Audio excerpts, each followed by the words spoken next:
Hi friends, നിങ്ങളൊരു YouTuber ആണെങ്കിൽ ഞാൻ ഈ പറയുന്ന കാര്യം ഒരിക്കലെങ്കിലും നിങ്ങൾ ചിന്തിച്ചിട്ടുണ്ടാകും. അതായത് നമ്മുടെ യൂട്യൂബ് ചാനൽ മോണിറ്റൈസേഷൻ ആകുന്നതിന് മുന്നേ യൂട്യൂബ് നമ്മുടെ ചാനലിൽ വീഡിയോ പ്ലേ ചെയ്യുമ്പോൾ പരസ്യം കാണിക്കാറുണ്ട്. അപ്പോൾ നമ്മുടെ ചാനൽ മോണിറ്റൈസേഷൻ ആയിട്ടും ഇല്ല. നമ്മുടെ റിലേറ്റീവ്സ്, ഫ്രണ്ട്സ് ഒക്കെ ചിലപ്പോൾ ചോദിക്കും, നിങ്ങളുടെ വീഡിയോ പ്ലേ ചെയ്യുമ്പോൾ പരസ്യം കാണിക്കുന്നുണ്ട്, അപ്പോൾ നല്ല റവന്യൂ കിട്ടുന്നുണ്ടായിരിക്കും അല്ലേ എന്നുള്ളത്. അപ്പോൾ നമ്മൾ അവരെ പറഞ്ഞ് ബോധ്യപ്പെടുത്താൻ ശ്രമിക്കും, ഇല്ല എൻ്റെ ചാനൽ മോണിറ്റൈസേഷൻ ആയിട്ടില്ല, അത് യൂട്യൂബ് ചുമ്മാ കാണിക്കുകയാണെന്നൊക്കെ. അപ്പൊ നമ്മളോടൊക്കെ ഇത് ചോദിക്കുമ്പോൾ നമ്മൾ പറയും, അത് കാണിക്കുന്നത് യൂട്യൂബിന്റെ പുതിയൊരു അപ്ഡേറ്റ് ആണ്, അപ്പോൾ അതിൽ നിന്നുള്ള റവന്യൂ നിങ്ങൾക്ക് ലഭിക്കുന്നതല്ല, മോണിറ്റൈസേഷൻ ആയാൽ മാത്രമാണ് നിങ്ങൾക്ക് ലഭിക്കുക എന്നുള്ളത്. അപ്പോൾ ഒരു ക്രിയേറ്ററെ സംബന്ധിച്ചിടത്തോളം നിരാശയായിരിക്കും. കാരണം അവർ ചിന്തിക്കുന്നത്, ഞങ്ങൾ കഷ്ടപ്പെട്ട് വീഡിയോ ചെയ്യുന്നു, എന്നിട്ട് യൂട്യൂബ് ഈ മോണിറ്റൈസേഷൻ ആവാത്ത ഞങ്ങളുടെ ചാനലിലൊക്കെ പരസ്യം കാണിച്ചിട്ട് മുഴുവൻ റവന്യൂ യൂട്യൂബ് കൊണ്ടുപോകുന്നു.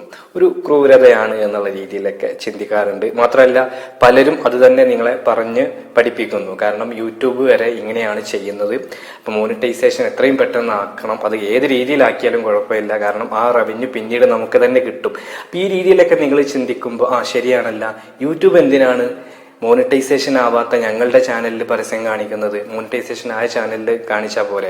പക്ഷെ അവരയിൽ കാണിച്ചു കഴിഞ്ഞാൽ 55% ആ ക്രിയേറ്റർക്ക് കൊടുക്കണം. പക്ഷെ ഞങ്ങളുടെ ചാനലിൽ കാണിച്ചു കഴിഞ്ഞാൽ അങ്ങനെ കൊടുക്കേണ്ട, മുഴുവൻ യൂട്യൂബിന് എടുക്കാം.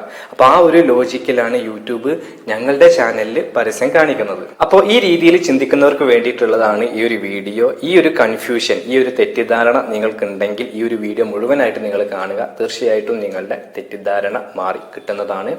അപ്പൊ നമ്മൾ ആദ്യം പരിശോധിക്കുന്നത്, തൊട്ടു മുന്നേ ഞാനൊരു വീഡിയോ ചെയ്തിട്ടുണ്ടായിരുന്നു. യൂട്യൂബ് നമ്മൾ ക്രിയേറ്റേഴ്സിന്റെ ഐഡന്റിറ്റി ചോദിച്ചിട്ടൊരു സർവേ നടത്തിയിട്ടുണ്ടായിരുന്നു. അപ്പൊ അതിൽ പങ്കെടുക്കണോ വേണ്ടയോ എന്നൊക്കെ ചോദിച്ചു, എന്താണ് അതുകൊണ്ട് ഉദ്ദേശിക്കുന്നത് എന്നുള്ളത് ഞാൻ വീഡിയോ ചെയ്തിട്ടുണ്ടായിരുന്നു. അതിൽ LGBTQ+ നമ്മൾ അംഗമാണോ എന്നൊക്കെ ചോദിച്ചിട്ടുണ്ടായിരുന്നു. അപ്പൊ നമ്മുടെ ഐഡന്റിറ്റി നമ്മൾ റിവീൽ ചെയ്യാണ്.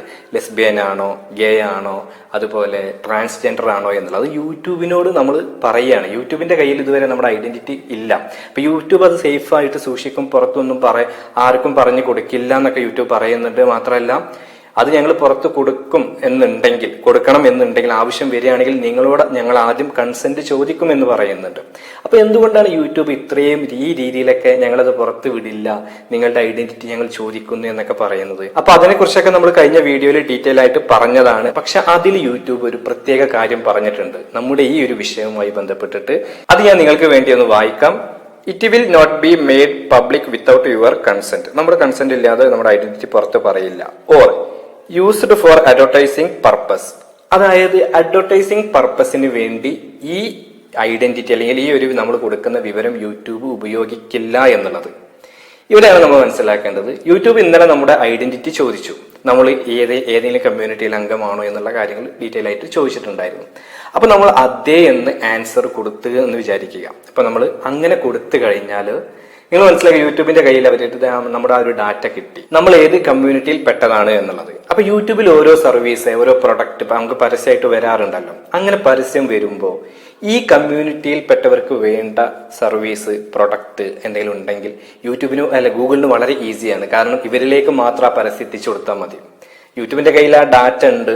അപ്പൊ ഈ കമ്മ്യൂണിറ്റിക്ക് വേണ്ട ഒരു പ്രൊഡക്റ്റ് ആണ് ഇവരുടെ കയ്യിലുള്ളത് എങ്കിൽ ഏതെങ്കിലും കമ്പനി ഇവരെ കോണ്ടാക്ട് ചെയ്യുമ്പോൾ ഈ ഡാറ്റ വെച്ചിട്ട് അവരിലേക്ക് മാത്രം യൂട്യൂബിന് പരസ്യം എത്തിക്കാൻ കഴിയും. അവരുടെ സെയിൽ കൂടും, അവരുദ്ദേശിക്കുന്നത് എന്താണോ അത് കിട്ടും. പക്ഷെ യൂട്യൂബ് പറയുന്നു, ഞങ്ങൾ ഈ ഒരു കേസിൽ ഞങ്ങൾ അങ്ങനെ ചെയ്യില്ല എന്നുള്ളത്. യൂട്യൂബ് നമ്മളോട് പറയാണ് ഞങ്ങൾ അങ്ങനെ ചെയ്യില്ല എന്നുള്ളത്. ഈ കേസിൽ ഗൂഗിൾ അങ്ങനെ ചെയ്യില്ല എന്ന് നമ്മളോട് ഉറപ്പ് പറയുമ്പോൾ മറ്റു ചില കേസുകളിൽ യൂട്യൂബ് അങ്ങനെ ചെയ്യുന്നുണ്ട്. അത് നിങ്ങൾക്ക് തന്നെ ഫീൽ ചെയ്തിട്ടുണ്ടായിരിക്കും. നിങ്ങളൊരു വാഷിംഗ് മെഷീനെ കുറിച്ച് ജസ്റ്റ് ഒന്ന് സെർച്ച് ചെയ്യുക, അല്ലെങ്കിൽ വേറെ ആരോടെങ്കിലും സംസാരിക്കുക.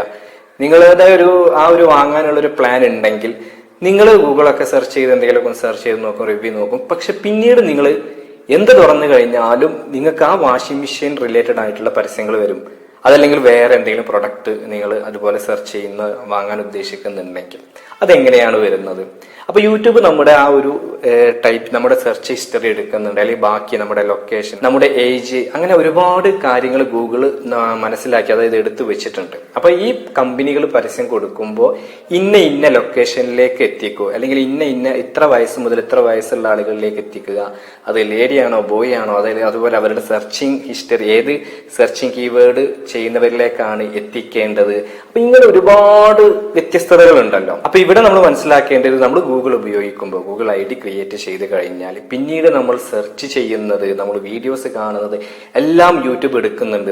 എന്നിട്ട് അതിനനുസരിച്ചിട്ടുള്ള പേഴ്സണലൈസ്ഡ് ആഡ്സും യൂട്യൂബ് തരുന്നുണ്ട്. അതായത് നമ്മുടെ ഈ കാര്യങ്ങളൊക്കെ നോക്കിയിട്ട് നമുക്ക് റീച്ച് ആകാത്ത പരസ്യങ്ങൾ നിങ്ങൾക്ക് വരാറുണ്ടോ? അതായത് നമ്മളിപ്പോ ഈ ഒരു ലൊക്കേഷൻ കേരളത്തിലാണെങ്കിൽ നമുക്കധികം കേരളത്തിലുള്ള പ്രൊഡക്റ്റുകൾ, അല്ലെങ്കിൽ കേരളത്തിലേക്ക് നമുക്ക് ആക്സസ് ചെയ്യാൻ പറ്റുന്ന കാര്യത്തിലുള്ള പരസ്യങ്ങളല്ലേ വരാറുള്ളത്. അതല്ലാതെ നമുക്ക് ജപ്പാനിലുള്ളത് വരാറുണ്ടോ? അപ്പൊ നമുക്ക് വരുന്നത് പേഴ്സണലൈസ്ഡ് ആഡ്സ് ആണ്. കുട്ടികളുടെ വീഡിയോയിൽ ഇത് നടക്കുന്നില്ല. അവിടെ മെയ്ഡ് ഫോർ കിഡ്സ് എന്ന് കൊടുത്തു കഴിഞ്ഞാൽ പിന്നെ അത് പേഴ്സണലൈസ്ഡ് ആഡ്സ് അതിൽ വരില്ല. അപ്പൊ ഈ കാര്യം നമ്മൾ മനസ്സിലാക്കുക. അപ്പൊ നമ്മൾ കാണുന്ന ആളുടെ ഒരു ടേസ്റ്റും കാര്യങ്ങളൊക്കെ അനുസരിച്ചിട്ടും പരസ്യം വരുന്നുണ്ട്. അപ്പൊ അതുകൊണ്ടാണ് യൂട്യൂബ് ഇവിടെ പറയുന്നത്, നിങ്ങളുടെ ഐഡന്റിറ്റി ഞങ്ങൾ പബ്ലിക് ആക്കുന്നില്ല, മാത്രമല്ല പരസ്യത്തിന്റെ കാര്യത്തിൽ ഞങ്ങൾ എടുക്കുന്നില്ല എന്ന്. ഇനി ഇതെങ്ങനെ മോണിറ്റൈസേഷൻ ആവാത്ത ചാനലിൽ പരസ്യം കാണിക്കുന്നതുമായിട്ട് കണക്ട് ആകുന്നു എന്നുള്ളത് നോക്കാം. അപ്പൊ ഞാൻ നേരത്തെ പറഞ്ഞു, പരസ്യം കാണിക്കുന്നത് പല രീതിയിലാണ്. ആ ഒരു കമ്പനി ഇത് എവിടെ കാണിക്കണം, ആരൊക്കെ കാണിക്കണം എന്ന് പറഞ്ഞിട്ടുണ്ടായിരിക്കും. അപ്പൊ അവിടെയാണ് ഈ പരസ്യം ഗൂഗിള് റൺ ചെയ്യേണ്ടത്. അതാണ് അവർ തമ്മിലുള്ള എഗ്രിമെന്റ്. നമുക്ക് പത്രങ്ങളിലൊക്കെ പരസ്യം കൊടുക്കുമ്പോൾ, ഇപ്പൊ നിങ്ങൾക്കറിയാം, പത്രങ്ങളിൽ പരസ്യം കൊടുത്തു കഴിഞ്ഞാൽ അത് യഥാർത്ഥ അതിന്റെ ആളുകളിലേക്ക് എത്തണം എന്നില്ല. പക്ഷെ ഡിജിറ്റൽ മാർക്കറ്റിംഗ് യുഗമാണ് ഇവിടെ. അപ്പൊ ഇവിടെ ഡിജിറ്റൽ മാർക്കറ്റിംഗ് എന്ന് പറയുമ്പോൾ, നമ്മളൊരു വാഷിംഗ് മെഷീന്റെ പരസ്യം നമ്മൾ കൊടുക്കുമ്പോൾ വാഷിംഗ് മെഷീൻ അത് റിലേറ്റഡ് ആയിട്ട് സെർച്ച് ചെയ്യുന്ന, ഗൂഗിളിൽ സെർച്ച് ചെയ്ത ആളുകളിലേക്ക് മാത്രം എത്തിക്കാനുള്ള ഒരു ഓപ്ഷൻ ഇന്ന് ഈ ഒരു ഡിജിറ്റൽ മാർക്കറ്റിംഗ് യുഗത്തിലുണ്ട്. അതുകൊണ്ട് തന്നെ അവർക്ക് അത് പെട്ടെന്ന് സെയിൽസിലേക്ക് കൺവേർട്ട് ചെയ്യാൻ പറ്റും.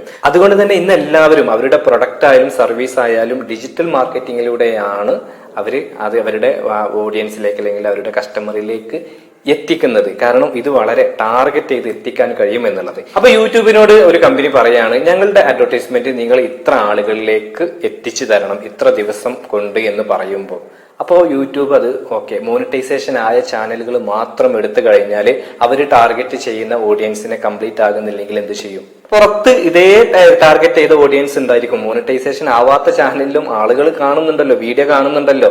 അപ്പൊ അവരിലേക്ക് ഗൂഗിൾ എത്തിച്ചു കൊടുക്കണം. കാരണം അതാണ് അവർ മാർക്കറ്റിംഗ്, അവർക്ക് അവിടെ സക്സസ് ആവണം. അവർ ക്യാഷ് കൊടുത്തിട്ട് അങ്ങോട്ട് പരസ്യം ചെയ്യാണ്, ആഡ് ചെയ്യാണ്. യൂട്യൂബിന്റെ നിലനിൽപ്പ് തന്നെ അതാണ്.